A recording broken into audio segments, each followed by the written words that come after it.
السلام علیکم دوستو، آج ہم پھر آپ کے ساتھ بزم نعت و ادب FGN یوٹیوب چینل پر ہندوستان کی وہ عظیم شخصیت جس کو دنیائے ادب میں، اردو ادب میں اور شاعری کی دنیا میں غلام اسماعیل المعروف یاور وارثی صاحب کے نام سے جانا اور پہچانا جاتا ہے، جو کہ اردو شاعری میں ایک اپنا الگ مقام رکھتے ہیں، جن کے کلام یہاں سے لے کے دنیا کے گوشے گوشے میں پڑھے جاتے ہیں۔ آئیے ایسی ہی شخصیت سے آج آپ کی ملاقات کراتے ہیں۔ تو آئیے حضرت کا استقبال انہی کے شعر کے ساتھ کرتے ہیں کہ در حضور پہ شاید یہ شام کا سورج، در حضور پہ شاید یہ شام کا سورج گلاب بھر کے لیے جا رہا ہے تھالی میں۔ حضرت آپ کا ہمارے اسٹوڈیو میں استقبال ہے۔ السلام علیکم ورحمۃ اللہ تعالیٰ وبرکاتہ۔ وعلیکم السلام ورحمۃ اللہ وبرکاتہ۔ بہت بہت شکریہ کہ آپ نے مجھے اپنے اسٹوڈیو میں بلا کر میری عزت بڑھائی اور ایک حوصلہ افزا کام کیا میرے لیے، اور میں بہت ہی زیادہ خوشی کا اظہار کرتا ہوں آپ کے یہاں آ کر۔ جی خیر مقدم حضرت۔ تو حضرت ہمارے ناظرین کو اپنا تعارف پیش کرائیں گے، آپ کا پورا نام اور کس سن میں کہاں آپ کی ولادت ہوئی؟ میری ولادت 16 جولائی 1957 کو کانپور کے چمن گنج ہی میں، جہاں میں اس وقت رہتا ہوں وہیں پہ اسی گھر میں میری ولادت ہوئی تھی۔ اور پشتینی گاؤں اور وطن میرا تو نارا ضلع الہ آباد تھا، جب کوشامبی میں سراتو سے 9 میل دکن نارا نوح ناروی صاحب کہہ گئے، جو کہ میرے والدہ کے سگے پھوپھا تھے۔ اور میرے والد صاحب حضرت افسر ناروی مرحوم و مغفور، وہ خود بھی بہت بڑی شخصیت، بہت بڑے شاعر تھے، اور جن کا ایک زمانہ معترف رہا کانپور میں۔ انہوں نے اپنی شاعری، اپنی معیاری شاعری، اپنی زدگوئی دونوں کا ڈنکا بجا ان کی، اور ان کو پہچانا گیا۔ اللہ کا شکر ہے کہ میں ان کی اولاد ہوں، میں ان کا بیٹا کہا جاتا ہوں۔ ماشاء اللہ، افسر ناروی صاحب کا نام بہت ہی شاعری کی دنیا میں ایک الگ ہی مقام رکھتا ہے۔ مجھے فخر ہے کہ میں ان کے اولاد ہوں۔ اور میرا نام پیدائش کے وقت حلیم مسلم انٹر کالج کانپور کے اس وقت کے پرنسپل جناب مصطفیٰ صاحب نے، جو ہمارے پڑوس میں رہتے تھے، انہوں نے نام رکھا تھا غلام اسماعیل۔ اچھا، اور یاور وارثی آپ کا تخلص رہا؟ یہ تو میرا رجسٹرڈ نیم بھی یہی ہے، اور یاور وارثی میرا تخلص ہے۔ جی ماشاء اللہ۔ تو حضرت آپ نے ابتدائی تعلیم کہاں سے حاصل کی؟ میری ابتدائی تعلیم پرائمری سے لے کر تو یہی حلیم پرائمری سے شروعات ہوئی اچھا، حلیم تعلیم کی، اور حلیم پرائمری میں 5ویں تک تعلیم مکمل کر کے اس کے بعد 6 کلاس میں انٹر میں میرا داخلہ ہوا۔ حلیم انٹر میں داخلہ ہوا۔ 6 کلاس جب پاس کر لیا تو کچھ گھریلو وجوہات کی بنا پر یہاں سے فتح پور ہمیں شفٹ ہونا پڑا۔ میرے والد صاحب تو یہی نگر مہاپالکا میں، اس وقت نگر مہاپالکا تھی، آج نگر نگم ہے، وہیں سروس کرتے تھے، کلرک کے پد پر تھے۔ اور لیکن ہم لوگ وہاں فتح پور شفٹ ہو گئے، اور فتح پور میں مسلم انٹر کالج فتح پور سے 7th کلاس سے 11th کلاس تک، 11ویں کلاس درجہ تک تعلیم حاصل کی۔ اور وہاں کے بعد میرے والد صاحب نے ایک مکان دوسرا یہاں انتظام ہو گیا، کرائے پر مل گیا، تو وہاں سے مجھے ہم لوگوں کو شفٹ کر کے پھر کانپور واپس لائے، سعید آباد میں۔ سعید آباد کے مکان میں آئے، میں نے پھر حلیم انٹر سے ہی انٹر کیا۔ اچھا ماشاء اللہ۔ اور انٹر کرنے کے بعد BCom کیا میں نے حلیم مسلم ڈگری کالج سے، اور اس کے بعد 90 میں 1975 میں 75 میں نے BCom کیا تھا۔ اچھا ماشاء اللہ۔ اور 90 میں مجھے شوقیہ طور پر میں نے MA اردو سے پاس کیا، فرسٹ ڈویژن فرسٹ۔ اور اس طرح سے میری تعلیم، میں پڑھنا تو اور چاہتا تھا، لیکن کچھ حالات ایسے تھے کہ مجھے پھر نوکری اور کی طرف راغب ہونا پڑا، اور اپنے تعلیمی سلسلہ منقطع کرنا۔ ابھی ماشاء اللہ پوسٹ گریجویشن تو لگ بھگ آپ کا ہو ہی گیا اردو سے، آگے چل کے اردو سے ہی آپ کی وابستگی ہونا تھی، تو BCom کے بعد بھی آپ نے اردو سے ہی MA کر لیا۔ یہ بھی ایک PhD بھی کرنے کا میرا خواب تھا، شوق تھا، لیکن حالات کی وجہ سے میں نہیں کر سکا۔ ٹھیک ہے، تو حضرت اپنے اہل خانہ کا تعارف پیش کروائیں گے ہمارے ناظرین کو؟ جیسا کہ میں نے بتایا کہ میرا وطن نارا ہے، جی جو پہلے کے کبھی ضلع الہ آباد کا ایک قصبہ ہوا کرتا تھا، جی اب وہ کوشامبی الہ آباد کو کاٹ کے کوشامبی بنا دیا گیا، کوشامبی میں وہ پایا جاتا ہے۔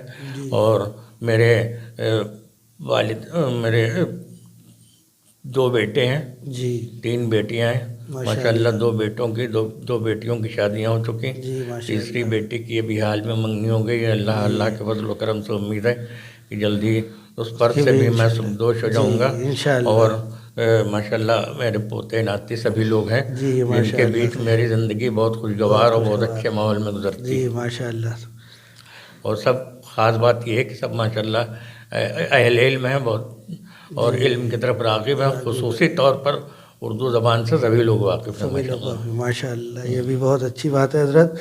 تو آپ کے حضرت اساتذہ کرام کون کون رہے، کون کون استاد آپ کے مین رہے جن کا ذکر آپ کالج کی تعلیم میں تو بہت سے اساتذہ رہے، لیکن اس کے بعد جب میں نے شاعری شروع کی تو سب سے پہلے میں نے حضرت وقار برکاتی، جی جو اس وقت بتایا وقار طاہری ہوا کرتے تھے، جی اور طاہر تلہری شاہجہاں پور کے شاگرد تھے، وہ اچھا ماشاء شاگرد ہیں، جی جی وہ آج بھی موجود ہیں ماشاءاللہ۔ اچھا اور ماشاء اللہ، آپ کے استاد ابھی بھی برابر حیات ہیں؟ نالا روڈ پہ رہتے ہیں وہ، اور لیکن انہوں نے اتنی اچھی تربیت کی کہ کچھ ناگزیر حالات کی وجہ سے صرف 6 مہینے جی ان کے ساتھ میرا رابطہ رہا، اور انہوں نے 6 مہینے میں اتنا کچھ سکھا دیا کہ شاید 6 سال نہیں 20 سال میں بھی کوئی جلدی اتنا نہیں سکھا سکتا۔ جی ماشاء یہ ان کے اندر کی بڑی صلاحیتیں تھیں، اور وہ بہت اچھے شاعر، غزل کے مانے جانے شاعر ہیں، اور بہت معیاری، بہت اچھی شاعری کرتے ہیں، اور مجھے ان کا شاگرد ہونے پر بھی فخر ہے۔ لیکن جب ناگزیر وجوہات کی بنا پر میرا ان کا تعلق منقطع ہو گیا، تو اس کے بعد میں نے ہندوستان گیر شہرت کے مالک حضرت علامہ الحاج حق بنارسی صاحب سے کے سامنے زانوِ تلمس طے کیا، اور لیکن وہاں چونکہ حضرت حق بنارسی صاحب کا لہجہ شعر و شاعری کا بہت قدیم و کلاسک تھا، اور میرا رجحان جدید شاعری کی طرف تھا، جیسا کہ ابھی آپ نے ایاز صاحب کے پڑھے ہوئے شعر سے آپ کو محسوس بھی ہوا ہوگا۔ اس لیے میں ان سے بس اصلاح کے طور پر اپنی خامیاں پوچھا کرتا تھا کہ میرے شعر میں کوئی کیا خامی ہے، میں اس کو خود دور کروں، خود صحیح کروں۔ میں نے اور باقی الحمدللہ خدا داد صلاحیت آپ کے پاس تھی، اور وراثت میں بھی شاعری ملی الحمدللہ۔ آپ کے والد صاحب بھی افسر ناروی صاحب کا شعری جو ادب کی دنیا میں ایک اپنا الگ مقام تھا ان کا بھی شاعری میں۔ بہت اللہ کا شکر ہے کہ میرے والد صاحب کے بھی ایسے ایسے شعر مشہور ہیں کہ جو ان کی زندگی کے لیے کافی ہیں، ان کی دائمی زندگی ادب کی دنیا میں ان اشعار سے آج بھی موجود ہیں، آج بھی وہ زندہ ہیں اپنی ادب کی دنیا میں، اور میری غائبانہ سرپرستی بھی فرما رہے ہیں۔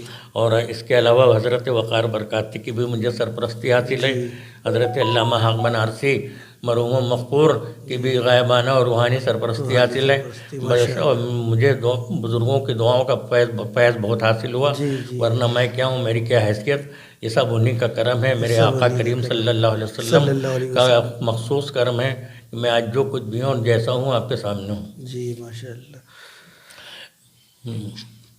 تو حضرت آپ ہر شخص کی زندگی میں اس کے کچھ یادگار لمحات ہوتے ہیں، آپ کی زندگی میں کچھ ایسے یادگار لمحات جو آپ کو بہت خوشی اور زندگی میں یاد رہنے والے، ذہن نشین رہنے والے لمحات ہیں، وہ شیئر کرنا چاہیں گے کیا ہمارے ناظرین کے ساتھ؟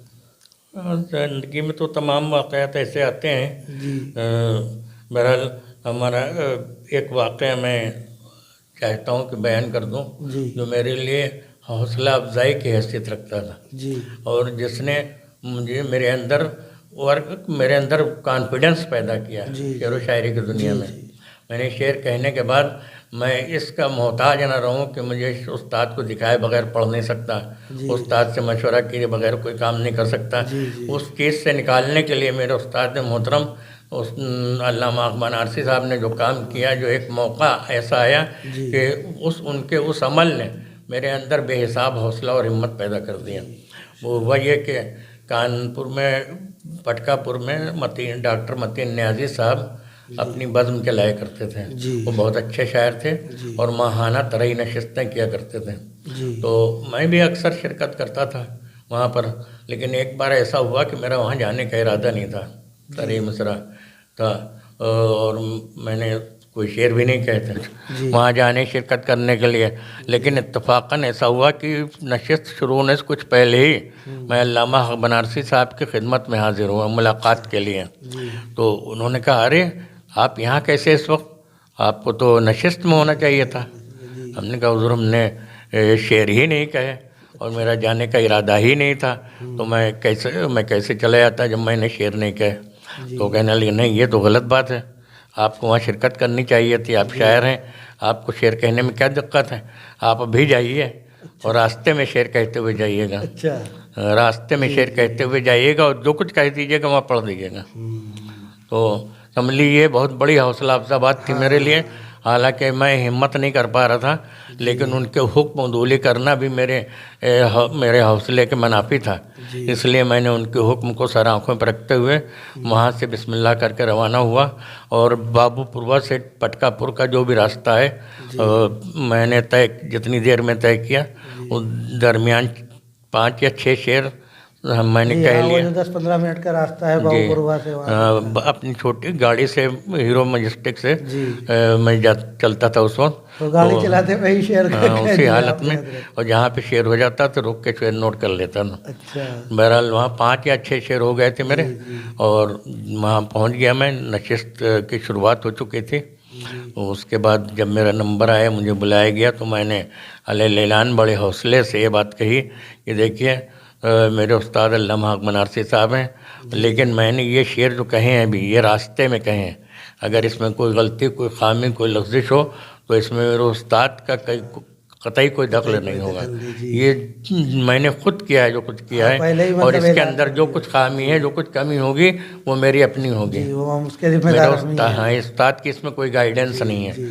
بہرحال میں نے شعر پڑھے, اور جب شعر پڑھ چکا تو سب سے بڑی حوصلہ افزا بات یہ ہوئی کہ اس وقت کوثر جائسی صاحب کی صدارت میں وہ نشست ہو رہی تھی. انہوں نے اپنے پاس بلایا اور میری پیٹھ ٹھوکی اور کہا ماشاءاللہ الحمدللہ آپ کے کسی شعر میں کوئی غلطی نہیں ہے, آپ نے بہت اچھے شعر پڑھے, بہت بہت مبارک ہو آپ کو, آپ کی ہمت کی میں داد دیتا ہوں.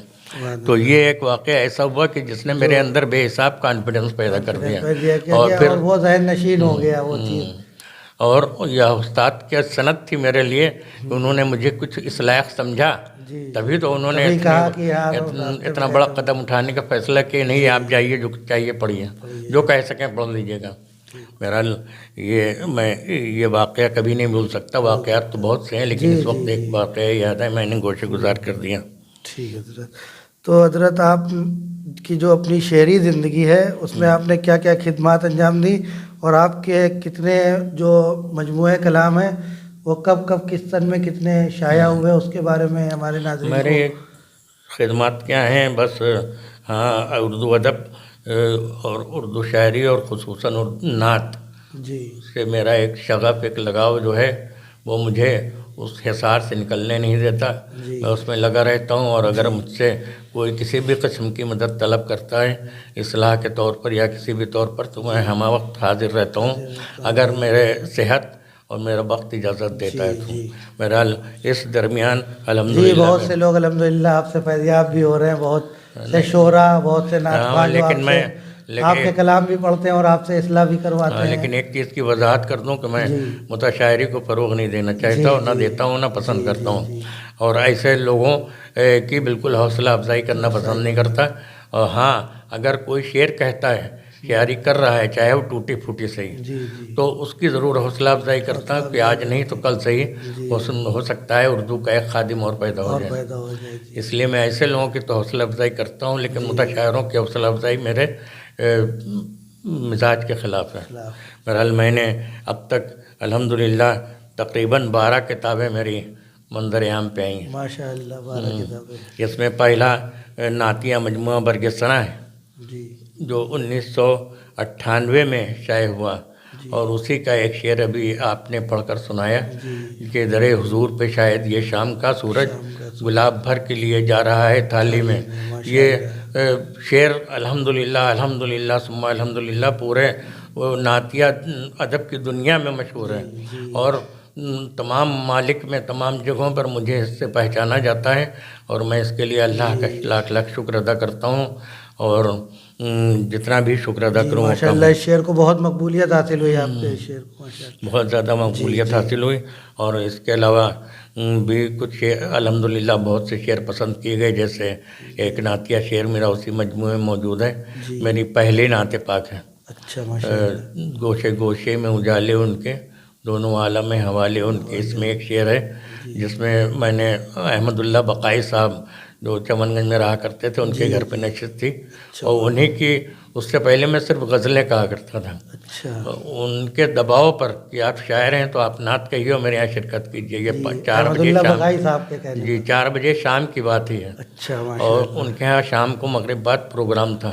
اچھا انہوں نے کہا کہ آپ کو شرکت کرنی ہے، آپ کو نعت بھی کہنی ہے، جی تو میں نے اللہ کے رسول سے مدد مانگی، اور میں نے جا کر اپنے چچا کے گھر قریبی تھا وہاں جا کے بیٹھ گیا اور شعر کہنے شروع کیے، اس میں بھی شاید 6 ہی شعر کہے تھے میں نے، میرا گوشے گوشے میں اجالے ان کے دونوں عالم ہیں حوالے ان کے، اور آج بھی عرش کی صورت ہیں بلند فرش پر چاہنے والے ان کے، اور اس میں خاص طور سے یہ شعر جب میں نے پڑھا کہ کوئی دیکھے تو علی کی قسمت، جی کوئی دیکھے تو علی کی قسمت شعر اللہ کے پالے ان کے، واہ سبحان اللہ، تو وہ بہت اچھا عرس کی محفل تھی، تمام سجادگان وغیرہ موجود تھے، بلا مبالغہ میں اپنے فخر اور غرور کے لیے نہیں کہہ رہا ہوں، لیکن وہاں کے جملہ لوگوں نے اٹھ کر مجھے اپنے کاندھوں میں پڑھا لیا، سبحان اللہ، اور وہاں کے جتنے ہار تھے میرے اوپر ڈال دیے گئے، ماشاء اللہ اور تو یہ بھی میرے لیے ایک حوصلہ افزا بات ہوئی نعت کے میدان میں قدم رکھنے کی، قدم رکھنے کی، نعت کے میدان میں اتنی حوصلہ افزائی، اور شاید اللہ کو یہ منظور تھا کہ وہ یہ مجھ سے کام لینا چاہتا تھا، تبھی یہ حوصلہ افزائی ہوئی، نہیں میں کیا میری حیثیت کیا، اور پہلا نعتیہ کلام، اور اتفاق سے وہ بھی بغیر اصلاح کے پڑھا تھا، اصلاح کے بڑا سبحان وہ بھی بغیر اصلاح کے پڑھا تھا میں نے وہاں، اور علامہ حق بنارسی صاحب کی صدارت میں تھا، وہاں موقع نہیں تھا دکھانے کا ان کو، بعد میں انہوں نے مجھے اپنے سینے سے لگایا، بہرحال میرا اس کے بعد 2011 میں میرا دوسرا نعتیہ مجموعہ وجدان کے نام سے شائع ہوا، جس کو آج پوری نعتیہ ادب میں مقبول عام ہے، بہت خصوصی طور پر اس کو پسند کیا جاتا ہے، اور ہندوستان ہو، پاکستان ہو، آسٹریلیا ہو، انگلینڈ ہو، ہر جگہ میرے وجدان کو الحمدللہ جانا اور پہچانا جاتا ہے۔ تیسرا مجموعہ میرا غزلوں کا بس غبار کے نام سے 2015 میں شائع ہوا، ماشاء اللہ، اور نعت و منقبت کا چوتھا مجموعہ محراب جی جو 2016 میں شائع کیا، نعت و منقبت کا چوتھا مجموعہ محراب 2016 میں شائع کیا گیا، اور ایک ہندی کا مجموعہ شائع کیا میں نے پھولوں کی خوشبو کے نام سے، اس میں نعت اور مناقب دونوں شامل تھیں، اور یہ 2017 میں شائع ہوا، اور اس کے بعد میں نے بتاتا چلوں کہ میں تو یور ورثی ہوئی، لیکن میں نے کچھ دن بعد جب میرے پیر جن کے ہاتھ پر میں مرید ہوا تھا شاہد میاں وارثی، جب ان کا وصال ہو گیا تو مجھے تو ابھی اصلاح کی ضرورت تھی، تو میں نے نوابیہ سلسلے میں طلب بیعت کر کے وہاں شامل داخل ہو گیا، اور وہیں کے صاحب سجادہ کے چھوٹے بھائی نور الحسن نور نوابی جو خود بہت اچھے شاعر ہیں، اور ان کا پہلا مجموعہ میں نے مرتب کے طور پر پیش کیا، جس کی ترتیب دی وسلم تسلیمہ، یہ سلاموں پر سلام ہی سلام تھے، اس کے اندر تقریباً سب 2018 میں شائع کیا۔ پھر حضرت نور نوابی کا دوسرا نعت و مناقب کا مجموعہ قلزم نور کے نام سے میں نے ترتیب دیا، جو 2018 میں شائع ہوا، اور میرا نواں غزلوں کا مجموعہ شب چراغ کے نام سے جنوری 2020 میں شائع ہوا، اور 10واں ابر نوازش، جس میں سید محمد نور الحسن نور نوابی عزیزے کی نعتوں پر تضمین میں نے کی تھی، اور یہ پورا انہی کے کلام پر تضمین پر مبنی یہ مجموعہ تھا جو میں نے شائع کیا اکتوبر 2020 میں، ماشاء اللہ، اور اس کے بعد 11واں مجموعہ میرا پھر غزلوں کا شائع ہوا جوئے گوہر کے نام سے 2021 میں، اور 2021 میں ثبات ایک مضامین کا مجموعہ میرا، جس میں میرے لکھے ہوئے مضامین بھی ہیں، اور جو مضامین میرے اوپر لوگوں نے لکھے ہیں میری شاعری کے اوپر، تنقیدی یا تحسینی جو بھی مضامین لکھے ہیں وہ سب شامل ہیں. اس کی میں نے ترتیب دی اور ترتیب دے کر 2021 میں چھپوایا. اس طرح ابھی تک کی آخری مجموعہ ثبات ہے نثری، جو تنقیدی مضامین پر مبنی ہے، یہ 2021 میں شائع ہوا. اور الحمدللہ سبھی پر کے چھپنے پر، شائع ہونے پر مجھے کافی داد و دہش ملی اور کافی حوصلہ افزائی ملی. اس کے لیے میں آج اس چینل کے حوالے سے اپنے تمام قارئین کا، تمام سامعین کا بہت شکریہ ادا کرتا ہوں کہ وہ مجھے اس لائق سمجھتے ہیں، میری شاعری کو پڑھتے ہیں، پسند کرتے ہیں اور مجھے عزت و عظمت کا مقام عطا کرتے ہیں. حالانکہ میں کیا ہوں یہ تو میں ہی جانتا ہوں.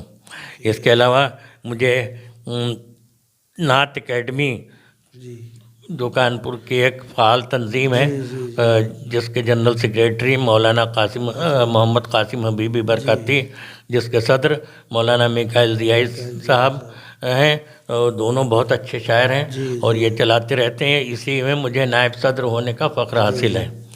اور میں بھی جتنا ہو سکتا ہے بہرحال اس تنظیم کے حوالے سے ہماری تنظیم کے بھی حضرت سرپرستی ہے، شروع سے آپ نے سرپرستی کی خدمت کرتا ہوں. سرپرستی تو آپ کی بھی تنظیم کی ہے، بہت سی تنظیموں کی ہے. اور اس کے علاوہ ادبی منچ کانپور نواب حسین صاحب کی تنظیم ہے، جس کے مشیر خاص ہونے سے انہوں نے مجھے مسند سے نوازا.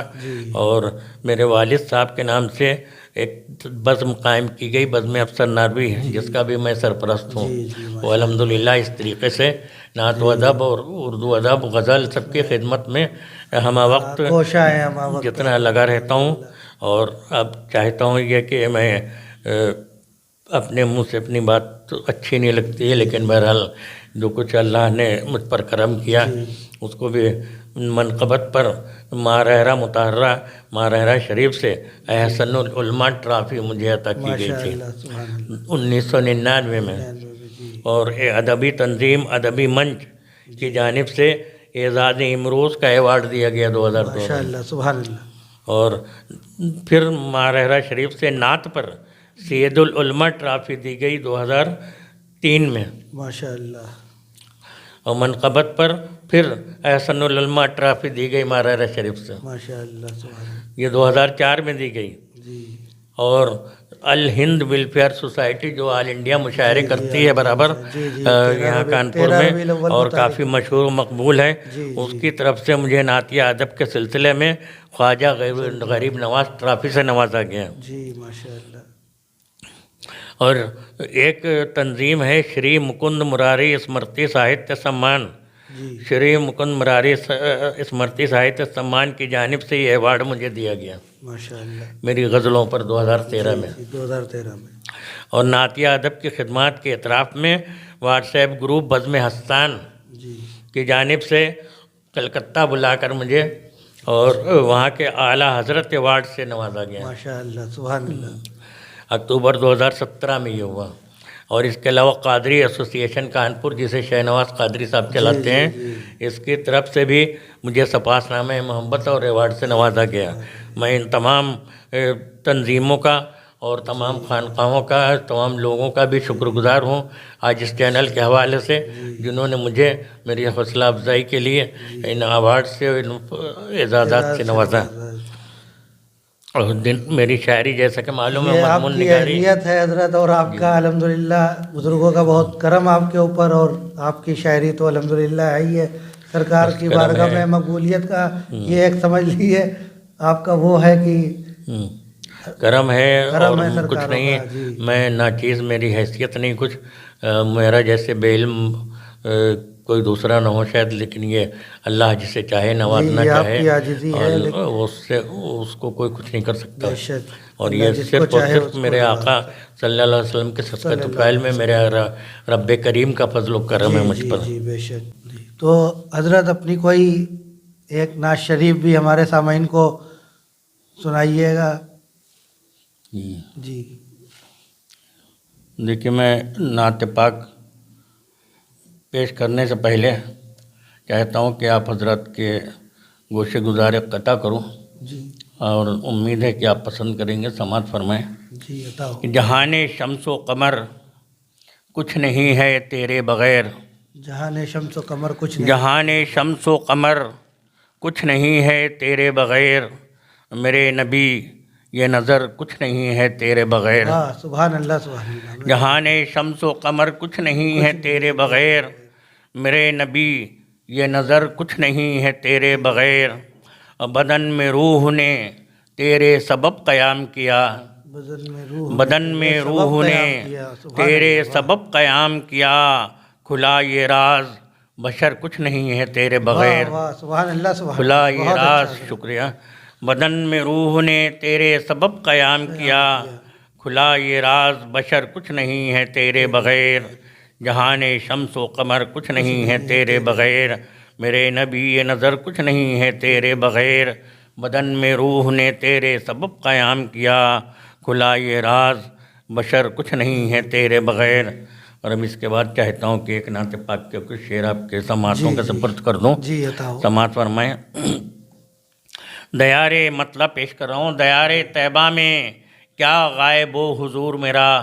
دیار طیبہ دیار طیبہ میں کیا غائب و حضور میرا. کہ خاک چاٹ رہا ہے یہاں شعور میرا. کہ خاک چاٹ رہا ہے یہاں شعور میرا. دیار طیبہ میں کیا غائب و حضور میرا. کہ خاک چاٹ رہا ہے یہاں شعور میرا. کہ خاک چاٹ رہا ہے یہاں شعور میرا. اور مطلب شعر سماعت فرمائے کہ ہوائے طیبہ نے پھر خوشبوؤں کے جام پلائے. ہوائے طیبہ نے پھر خوشبوؤں ہوائے طیبہ نے ہوائے طیبہ نے پھر خوشبوؤں کے جام پلائے. سنبھالا لینے لگا ٹوٹتا سرور میرا. سنبھالا لینے لگا ٹوٹتا سرور میرا. ہوائے طیبہ نے پھر خوشبوؤں کے جام پلائے. سنبھالا لینے لگا ٹوٹتا سرور میرا. غنا ہے تاج میرا فقر ہے قبا میری. غنا ہے تاج میرا فقر ہے قبا میری. اور در رسول کا ذرہ ہے کوہ نور میرا. سبحان اللہ سبحان اللہ. در رسول کا ذرہ ہے کوہ نور میرا. غنا ہے تاج میرا فقر ہے قبا میری. در رسول کا ذرہ ہے کوہ نور میرا. در رسول کا ذرہ ہے کوہ نور میرا. در رسول کا ذرہ ہے کوہ نور میرا. اور تیری ہی ذات اسے جوڑنے پہ قادر ہے. تیری ہی ذات اسے ہی جوڑنے تیری ہی ذات اسے جوڑنے پہ قادر ہے. کہ آئینہ ہوا آقا غموں سے چور میرا. واہ واہ واہ بہت اچھا. سبحان اللہ. شکریہ. کہ آئینہ ہوا آقا غموں سے چور میرا. تیری ہی ذات اسے جوڑنے پہ قادر ہے. کہ آئینہ ہوا آقا غموں سے چور میرا. کہ آئینہ ہوا آقا غموں سے چور میرا. اور سنا ہے کر دیا آقا کی نعت نے مشہور. سنا ہے کر دیا سنا ہے کر دیا آقا کی نعت نے مشہور. سنا ہے تذکرہ ہوتا ہے دور دور میرا. سبحان اللہ. سنا ہے تذکرہ ہوتا ہے دور دور میرا. سنا ہے کر دیا آقا کی نعت نے مشہور. سنا ہے تذکرہ ہوتا ہے دور دور میرا. سنا ہے تذکرہ ہوتا ہے دور دور میرا. خوشا کے آ گئے سرکار بخشوانے مجھے. خوشا کے آ گئے خوشا کے آ گئے سرکار بخشوانے مجھے. خوشا کے کام میرے آ گیا قصور میرا. سبحان اللہ. خوشا کے کام میرے خوشا کے آ گئے سرکار بخشوانے مجھے. خوشا کے کام میرے آ گیا قصور میرا. اور میں مقطع بطور خاص پیش کرنا چاہتا ہوں. مجھے اس بات پر فخر ہے اور خوشی بھی ہے کہ میرے کانپور شہر میں آج نعت کی جو فضا ہے اور نعت کا جو معیار ہے اور نعت کا جو ذوق و شوق پایا جاتا ہے وہ ہندوستان میں شاید ہی کہیں کم پایا جاتا ہوگا. میں نہیں کہتا ہوں کہ نہیں پایا جاتا ہے لیکن کم پایا جاتا ہے. اور مجھے اس لیے خوشی ہے اور میں کانپور کے اور کانپور والوں کی نظر اپنا مقطع کر رہا ہوں. آقا کریم صلی اللہ علیہ وسلم کے حوالے سے اہل کانپور کے حوالے ہے. قبائے فخر میں پہنے ہوں اس لیے یاور. قبائے قبائے فخر میں پہنے ہوں، اس لیے یاور فضائے نعت پہ روشن ہے کانپور میرا، فضائے نعت پہ روشن ہے کانپور میرا، قبائے فخر میں پہنے ہوں، اس لیے یاور فضائے نعت پہ روشن ہے کانپور میرا، دیار طیبہ میں کیا غائب و حضور میرا، کہ خاک چاٹ رہا ہے یہاں شعور میرا۔ بہت بہت شکریہ آپ حضرات کی سماعتوں کا۔ تو حضرت آپ کے لیے آپ کی زندگی میں، ہر شخص کی زندگی میں کوئی نہ کوئی اس کا ایک پریرنا سروت ہوتا ہے، ایک آئیڈیل شخص ہوتا ہے، تو آپ کی آئیڈیل پرسنالٹی کون ہے آپ کے لیے اور کیوں ہے، اس کی وضاحت فرمائیں گے؟ میرے بچپن میں جب میں ابھی 4-5 سال کا رہوں گا تو میری والدہ محترمہ جو ہیں مجھے سلانے کے لیے، بچوں کو جب سلانے مائیں لیٹتی ہیں تو کچھ لوریاں سناتی ہیں، کچھ کرتی ہیں، بہرحال اپنے بچے کو سلانے کے لیے کوشش کرتی ہیں، کچھ آج کے اس خراب دور میں گانے بھی پڑھ کے سنائے جاتے ہیں۔ میری والدہ علامہ اقبال کے نظمیں پڑھ کے مجھے سنایا کرتی تھیں سلاتے وقت، جس میں سے ایک آدھ شعر مجھے یاد بھی ہو گئے ان کی، خاص طور سے ایک نظم ہے، غزل ہے کہ نہ سلیقہ تجھ میں کریم کا، نہ قرینہ مجھ میں خلیل کا، میں ہلاک جادو سامری تو قتیل شے و یازری۔ یہ اکثر و بیشتر یہ پڑھ کے مجھے تھپکیاں دیا کرتی تھی اور میں سوتا تھا۔ تو اس طریقے سے کہہ سکتے ہیں کہ میری رگ و پے میں علامہ اقبال سرایت کر گئے، یہاں تک کہ جب میں نے شروعات کی تو انہیں کے لب و لہجے کو اپنانے کی کوشش کرنی شروع کی، لیکن اور چونکہ علامہ اقبال نے ہماری قوم کو اور پوری دنیا کو جو نیکی کا پیغام دیا، جو اچھائیوں کا پیغام دیا، اور جو یکجہتی کی شمع روشن کی انہوں نے، اور جو ان کے کردار و اخلاق اور عوامل جو میں نے پڑھے، اس سے وہ میرے دل میں گھر کر گئے اور میں ان کو اپنا آئیڈیل شخصیت مانتا ہوں۔ لیکن یہ میرے لیے وقت کی ضرورت تھی اور میرے استاد کی رہبری بھی تھی کہ میں کسی کی تقلید نہ کر کے خود اپنی کوئی راہ نکالوں، اپنے لیے کوئی شعری رنگ تخلیق کروں، اور اللہ کا شکر ہے، اللہ کے فضل، میرے آقا کے کرم سے میں اس میں کامیاب ہوا، اور آج میرا لہجہ، میری شاعری کا لہجہ لوگ پہچانا جاتا ہے، لوگ اچھی طرح سے پہچانتے ہیں۔ ماشاء اللہ۔ تو حضرت اس چینل کے مادھیم سے، ذریعے سے آپ حالات حاضرہ جو ماحول چل رہا ہے اس وقت، تو اس کے لیے اپنی قوم کو، اپنے سماج کو اور ہمارے دیش واسیوں کو، اور آپ الحمدللہ ادب سے تعلق رکھتے ہیں اردو، تو شعراء اور ادبا کو کچھ پیغام دینا چاہیں گے؟ میں تو بس آج کے حالات کی وجہ سے کچھ کرسی، کچھ اقتدار کے لالچ میں لوگوں نے جو ملک کا، معاشرے کا ماحول بگاڑ رکھا ہے، اور میں صرف اتنا پیغام دینا چاہتا ہوں کہ کسی بھی مذہب، کسی بھی مسلک، کسی بھی ملت کا آدمی ہو، اس کو ان سب بہکاووں میں نہیں آنا چاہیے، اس لیے کہ صرف اپنے اقتدار، اپنی دولت، اپنی کرسی کے لیے لوگ کرتے ہیں، اس حقیقت کو سمجھ لینا چاہیے، اور ملک میں امن و امان کی جو مثالیں موجود ہیں، جو آج سے آزادی سے پہلے اور آزادی کے بعد بھی جو ہندو مسلم ایک ساتھ رہتے تھے، ایک دوست پنڈت ہوتا تھا، دوسرا دوست مولانا ہوتا تھا، پنڈت اور مولانا جو فجر کے وقت ساتھ میں نکلتے تھے، پنڈت گنگا اسنان کرنے جاتا تھا، مولانا نماز پڑھنے جاتے تھے، وہ اپنی راہ، وہ اپنی راہ، اور واپسی میں پھر ساتھ ہوتے تھے، اور ہندوؤں کی گھر کی بیٹیوں، لوگ گھر چھوڑ کے جاتے تھے سفر کرنے کہیں، وہ مسلمان کے گھر میں چھوڑ جاتے تھے حفاظت کے لیے، مسلمانوں کی بیٹیاں بیٹے مسلمان اپنے ہندو پڑوسی کے یہاں چھوڑ کر چلے جاتے تھے۔ یہ کتنا اچھا ماحول تھا جس کو زہریلا ختم کر دیا گیا اور اس کو زہریلا بنا دیا گیا۔ ہم اپنے تمام ادیبوں سے، تمام شاعروں سے، اور اپنے تمام ہر مذہب کے بھائیوں سے یہ اپیل کرتا ہوں کہ وہ ان سب چیزوں سے دور رہیں اور ایک یکجہتی کو بنائے رکھیں، محبت کو بنائیں، اور ان فرقہ پرست تنظیموں اور طاقتوں کو اکھاڑ پھینکیں۔ یہ تبھی اس دیش کی ترقی ہے، تبھی اس دیش کی فلاح ممکن ہے، نہیں تو اس دیش کو مطلب نقصان سے کوئی نہیں روک سکتا۔ جی ماشاء اللہ۔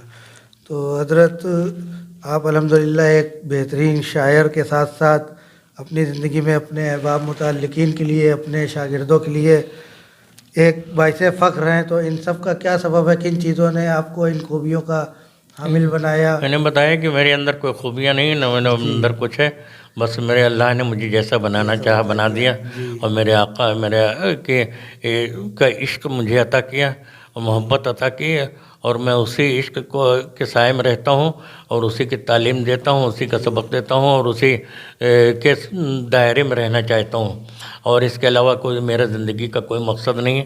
مقصد تو یہ ہے کہ اپنے قوم کا، اپنے مذہب کا، اپنے دین کا، اپنے بھائیوں کا، اپنے دوسرے مذہب کے بھی بھائیوں کا، سب کا جہاں تک مجھ سے بھلا ہو سکے، جہاں تک مجھ سے بھلائی ہو سکے، میں کرتا رہوں۔ ماشاء اللہ، بہت اچھا حضرت۔ تو حضرت ہمارے اس چینل بزم نعت و ادب FGNA اور ہماری جو تنظیم ہے فیضان غریب نواز ایسوسی ایشن، اس کے لیے کچھ تاثرات اور دعائیہ کلمات کہنا چاہیں گے؟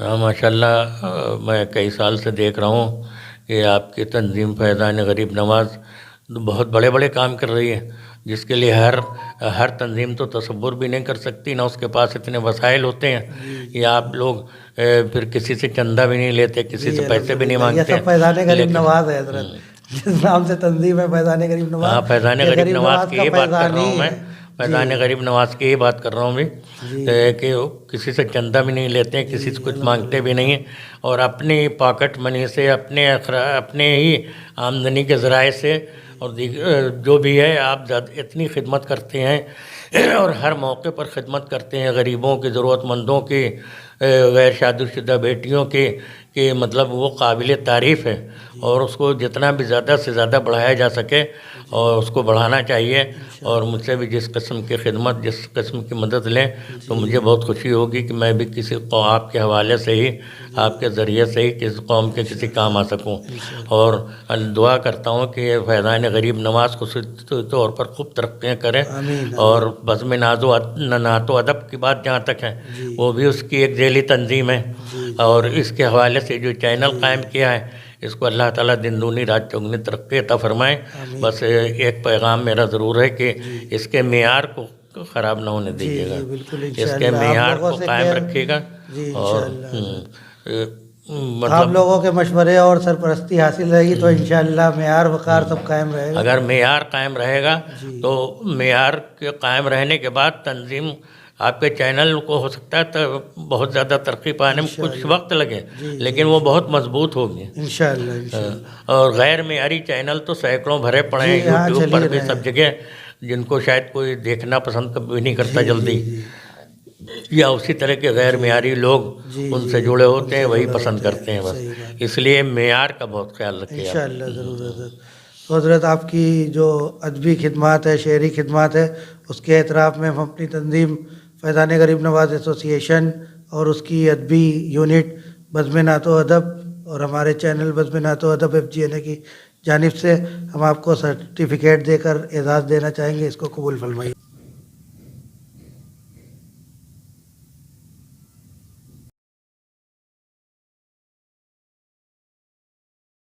تو حضرات، آج آپ کی ملاقات اردو ادب کے ایک عظیم شاعر جنہوں نے تمام غزلیں اور نعت شریف سرور کائنات صلی اللہ علیہ وسلم میں پیش کری ہیں، کہی ہیں، لکھی ہیں، جن کو پوری دنیا میں جانا پہچانا جاتا ہے، پڑھی جاتی ہیں، سنی جاتی ہیں، ایسی ہی شخصیتوں سے ملاقات انشاءاللہ آپ کی کراتے رہیں گے اپنے چینل کے ذریعے سے۔